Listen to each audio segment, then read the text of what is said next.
Igsoon na kita karon sa ikatulong Domingo sa Kurisma. Isugdan nato ang Kurisma usually niadtong Miyerkules sa Badles o kita gibadlisan og abo sa atong agtang sa Europa o obispo diri sa kining diri sa ilang korona sa ilang ulo. So in the Old Testament tama sa mga taga Ninive nagisangyawan ni Jonas dito, nag-usab sila, nagbasol. Wa pa dayon ang katalagman ipahamtang sa Dios kanila, nagbulibod sila abo, tibok lawas ilang giputos sa abo, timaan sa ilang pagpaubos, pagpinusol, pagdawat sa ilang masala. Ug sila nausab ang Ginoo wa padayon sa iyang pagsilot kanila. So bulibod ug abo og sulob og sako, saklos. Unya kita sa ato nga diri sa agtang timaan visible alang sa uban mo tan-aw nato nga naihugaw ang atong naong. Hugaw kita tungod sa atong mga sala. Tubangan sa Ginoo, hugaw kita. Wala to natanawa. Kaya we are conscious, so much conscious with our body.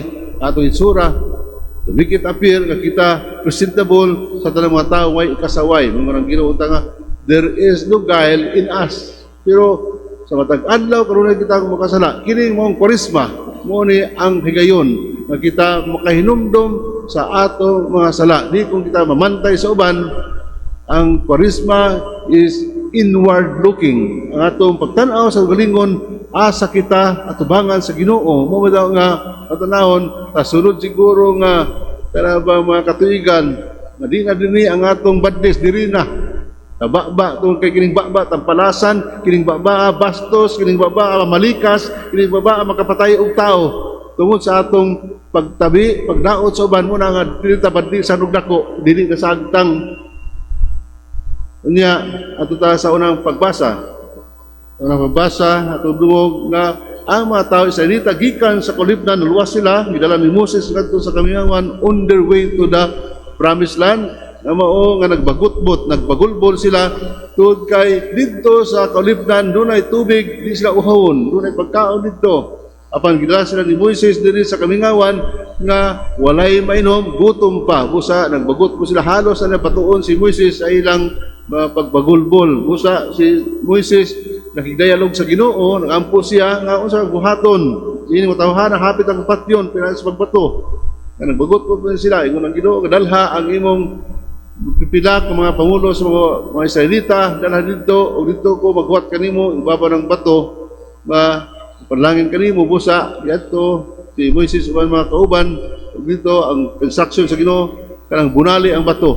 O dito, kabunan ni Moises, yung staff, muna nga, buhagay ang tubig. O dito, nangatagbaw ang mga Israelita. Ang mga Israelita, kanang nagka-sinati o crisis na sa panglawas nga sila giuhaw, nga sila mangatay sa kauhaw. Pero ang Ginoo ang pasagad kanila. Pinaagi ni Moises nga kanang intercessor alang ngadto kanilang sa Ginoo usa nasulbad ang ilang problema. Daghan tay mga krisis nga atong masinati sa atong kinabuhi nga sige tagbagutbot. Inay nga mag-ampo kita, makigdayalog kita sa Ginoo sa atong panginahanglan, apan sige tag bagutbot, bagulbol, sige tag panang complain. Matod ang Bishop, dahil nga it is in our crisis moments that the best will come out of us. Kung naata sa pag-ampo, pero usahay, ubiya mga sa pag-ampo tungod kay we are overwhelmed by our problems. So, yun na, makalimot sa Ginoo. Fast forward na punta. Ika sa Salmo, ngayon niya, today you hear His voice, harden not your hearts. Kung karon nakapamati mo siyang tingog, ayaw patigaha yung kasing-kasing.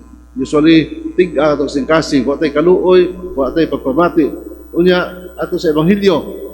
Muna nga, on their way to Jerusalem, dito may hapit si Jesus, dito uhaw sila, nga palit o pagkaon, ang iyong mga tinunan, dito siya nag-ingkod sa Atabay, sa Sychar. Ning Sychar, kana siya in the first century, ngalan siya Shechem. Kaya ang Shechem, mo na ang kana sa Samaria, capital of the Northern Kingdom of Israel, diha adapit ang sentro, kanang diha ang templo sa mga kanang Northern Israelite. Dito diin gi-promote ang Baalism, Baal na Dios.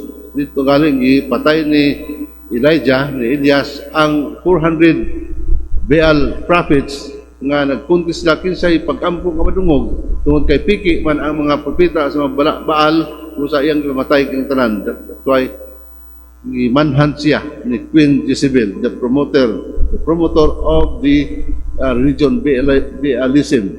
So mo ito nang natabo diha, unin tungura doon ay atabay portion of land, ano ay atabay dito ipalit ni Jacob alang sa mga anak, ug alang sa mga kahiyupan. O dito pimo santo sa panahon ni Jesus kining atabay operational pa kay daghan ang manag-ob musa og tubig para sa ilang pagtagbaw sa ilang kauhaw. Ug dito Jesus nakahimamat yanha miabot ang sa babae. Dunay duha ka violation ang itabo according to the norms. Una, bawal, it is a taboo to talk with a woman in the public places. Si Jesus, may violation alang sa mga tao, siya nag-istorya sa babae. Walay babae lalaki mag-istorya nga naa makita sa mga tao. Ikaduha, si Jesus o Dio ang babae sa Marianhon, and there was a historical animosity between the Jews and the Samaritans. Nga naman, tungod kay ang Israelita, pure sila.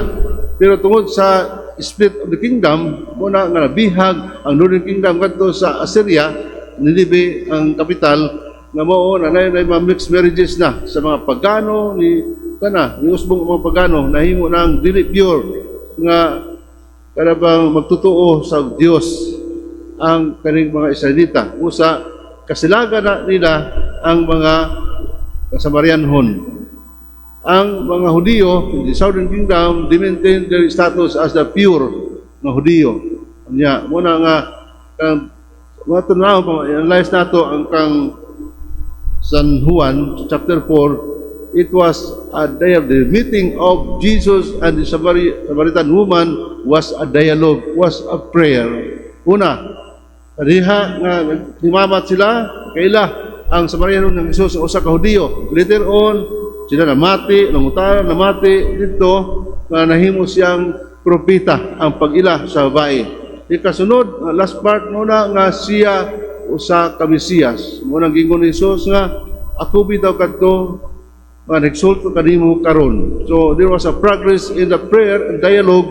Muna ngadto sa panahon sa Kwaresma nakita atong gipataas kusog atong pag-ambo tay wa man ta kaila sa Ginoo. Musa kung unsay matabo sa atong kinabuhi, karon tay magbagot-bot, mag-complain sa Ginoo nganong nahitabo kini. Uban diha ano man maayo man kami nga kanunay magsimba. Ngano man nga ingon tabo daghay mga kahimtang sa krisis nga apo na sinati isip pamilya kana nung kay uwang kita sa pag-ampo. Pag-ampo sa dialog ang Ginoo mati kanato siya istorya kita mamati kaniya mo na pag-ampo. So hinay kita mag-amgo kung unsa kabuton sa Dios alang kanato.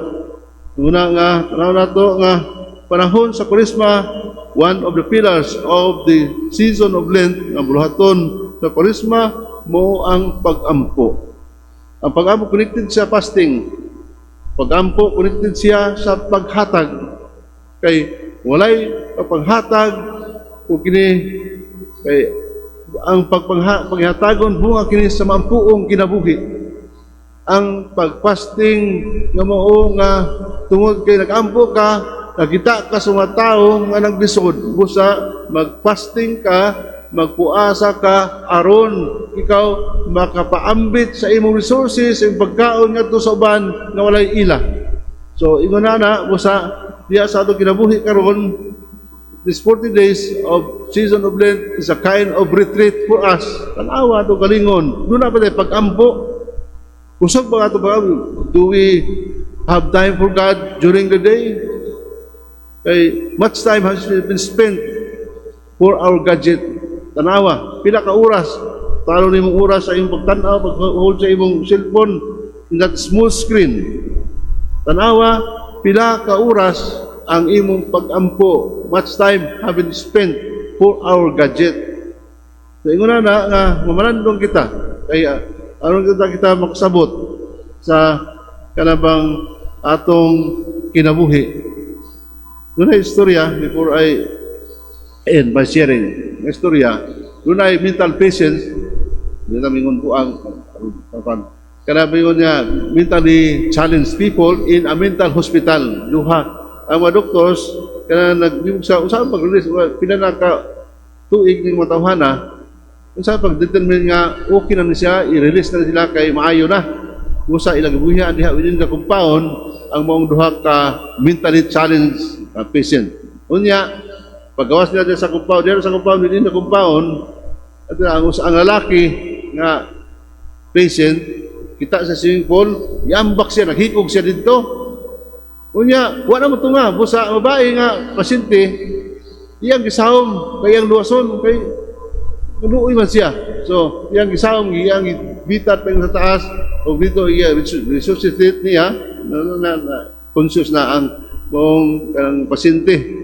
Unya, mga doctors, through the CCTV, nakita sa nitabo, busa, itawag nilang babae, ngayon niya, kanabang karon nasutan na mo nga ang ngayon ang i-release kay ano good news kay imong giluwas at adtong naghikog ang bad news kay imong giluwas nga naghikog na usab tuwa nagbitay sa sala ingon ang babae nga salamat ako tong giluwas kay luoy ko pero akong gibitay pag-usab aron siya mauga mora to.